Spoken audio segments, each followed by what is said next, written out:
All right, it's 1T, and in this video, I'm going to show you how to do graphs of nonlinear equations. Now, previously, we did graphs of linear equations, and our solutions, or I should say our graphs, were lines.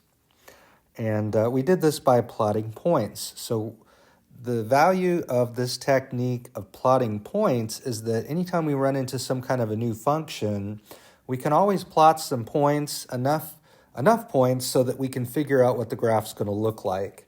And so plotting points is an important technique because of that. With linear equations, we're going to end up finding a better method and a couple more methods that we can use to graph linear equations. But again, anytime we run into something that's not linear, we can always start by plotting points. So let's go ahead and do that. So here we've got y equals x squared minus 3. So it's the x squared that makes it not linear. So let's see what this graph's going to look like. So as before, remember our graph is going to have infinitely many solutions, and we're just going to pick enough or find enough points or solutions so that we can figure out what the graph looks like. As we do that, we want to pick x values that are really easy to work with. I think the easiest value is when x is 0. And so if we plug 0 into this, we have y equals 0 squared minus 3, which is negative 3. And so 0, negative 3 is on the graph. Let's go ahead and graph that. So we might as well keep going up from there. Let's choose x to be 1. So y is 1 squared minus 3. Of course, 1 squared minus 3 would be negative 2. So the point 1, negative 2 is on the graph. Let's keep going. So far, it just looks linear, but we only have 2 points. So if we plug in 2, we get y equals 2 squared minus 3. Well, that's 4 minus 3, which is 1. So the point 2, 1 is on the graph. So now we're starting to see that this is not linear, and I think we've got this figured out, but let's find one more point. Let's choose x to be 3. We get y is equal to 3 squared minus 3, which would be 9 minus 3, or 6. And so 3, 6 is on the graph. And so again, at this point, we're pretty certain we can see what's going on here. The graph's rising really rapidly on the right, and it's a curve, it's not a line. Let's plug in a negative number. Let's start with negative 1. So we have y equals negative 1 squared minus 3. That's 1 minus 3, which is negative 2. So negative 1, negative 2 is on the graph. If we plug in negative 2, we're going to get y equals negative 2 squared minus 3, which is 4 minus 3, or 1. So negative 2, 1 is on the graph. Now I just want to point something out here. Whenever you're plugging in negative numbers into a formula or an equation like this, it's important to put parentheses around that number. If you actually put negative 2 squared into your calculator without parentheses, you would get negative 4 here. But what we want is to square negative 2. So that's negative 2 times negative 2, which is 4. So the parentheses are required when you're putting in a negative number or substituting in a negative number. Otherwise, your answer is not going to be right if you do it on the calculator. Also, I would suggest that you do these by hand. And if you find yourself making mistakes, you can always plug the right side here into your calculator to check yourself, but you want to make sure you're getting your points correct. And if you keep doing that, do it in your head, do it on the calculator, you'll get better at doing those calculations by hand, which is an important thing in algebra. Okay, so at this point, it's really looking like we've got this figured out. I'm thinking the next point's going to be up here somewhere. Let's go ahead and plug in negative 3. Of course, negative 3 squared is 9 minus 3. That'll be 6, and we get negative 3, 6. And so you can see the graph looks kind of like a U. In fact, we have a name for this, you may recall. It's called a parabola, and it's U-shaped. The other thing you notice about this graph is we have some symmetry. So that's always a good thing. So we actually could have figured out what this point was here just based on the symmetry. Basically, there's an axis of symmetry right here down the middle of the parabola. And basically, you can see each point on each side of the graph is the same distance from that axis of symmetry.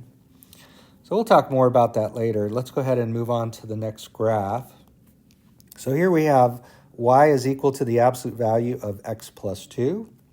So again, this is certainly not linear because of the absolute value. Something else must be going on here. So let's go ahead and start again with x is 0. And so I'll plug that into the graph. You get y equals the absolute value of 0 plus 2, which is the absolute value of 2, which is 2. So 0, 2 is on the graph. Let's go ahead and plug in 1. We get y equals the absolute value of 1 plus 2, or the absolute value of 3, which is 3.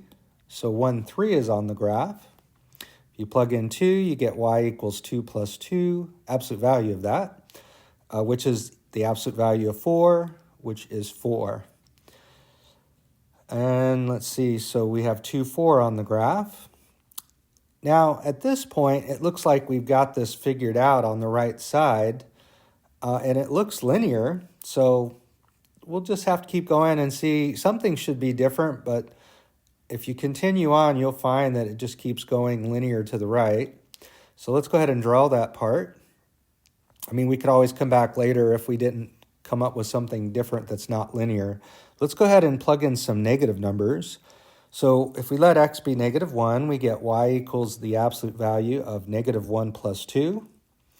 Now, I guess I could be putting parentheses around the negative 1 here, but in this case, I'm not squaring negative 1 or anything like that. I'm just adding it to 2. So we can get away with not using the parentheses here, but it wouldn't hurt to put them there. You just basically add negative 1 and 2. So you're going to get the absolute value of 1, which is 1. So negative 1, 1 is on the graph. Let's go ahead and plug in negative 2. We get the absolute value of negative 2 plus 2, which is 0, absolute value of 0. Let's see, distance from 0 on the graph, on the number line, is 0. And in fact, isn't that the lowest the absolute value of a number can ever be? Because when we take the absolute value of a number, it's a distance, it's always positive. And so the smallest number we could ever get is 0. So this would seem to be our turning point, if you think about that. So let's see what happens next. But let's plot negative 2, 0. Let's go ahead and plug in negative 3. Get y equals the absolute value of negative 3 plus 2, which is the absolute value of negative 1, which is 1. So we get negative 3, 1. And so notice things have changed. It's no longer just linear. And let's go ahead and plug in another value here. If we plug in negative 4 for x, we get the absolute value of negative 4 plus 2, or y is equal to the absolute value of negative 2, which is 2. So negative 4, 2 is on the graph. And so I think at this point we've done enough that we're confident that we've got the graph. It's going to look like this. So basically the graph of an absolute value function like this is V-shaped. Now it could be upside down, but it's going to have that kind of a shape. You can also see we have symmetry in this line as well, right down that line there. So it's very similar to the parabola. Let's go ahead and move on to the next one, number 3, y equals x cubed. Now I would encourage you to try to do this on your own and then you can watch the video. All right, so let's see how you did. So if we choose x to be 0, we get y is equal to 0 cubed, which is 0. So 0, 0 is going to be on the graph. If we plug in 1, we get y equals 1 cubed. Of course, 1 times 1 times 1 is 1. And so 1, 1 is on the graph.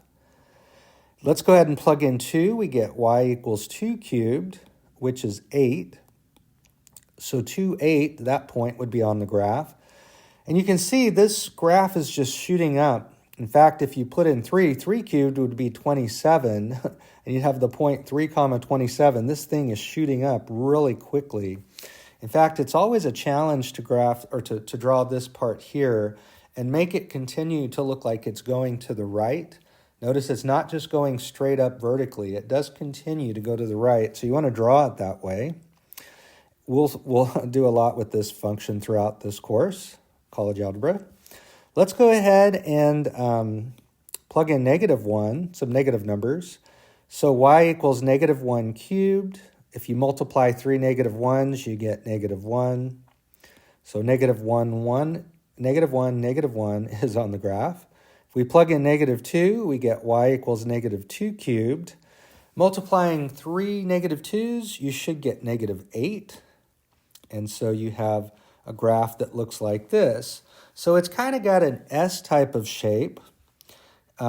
In fact, I have a name for this one. I call it the John Travolta. Why would I do that?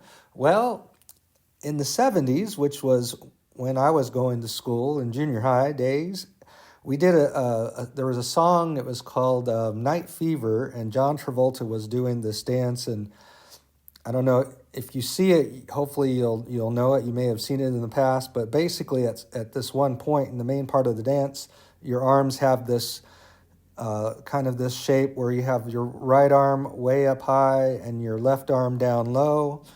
And so that's kind of that's why I call it the John Travolta.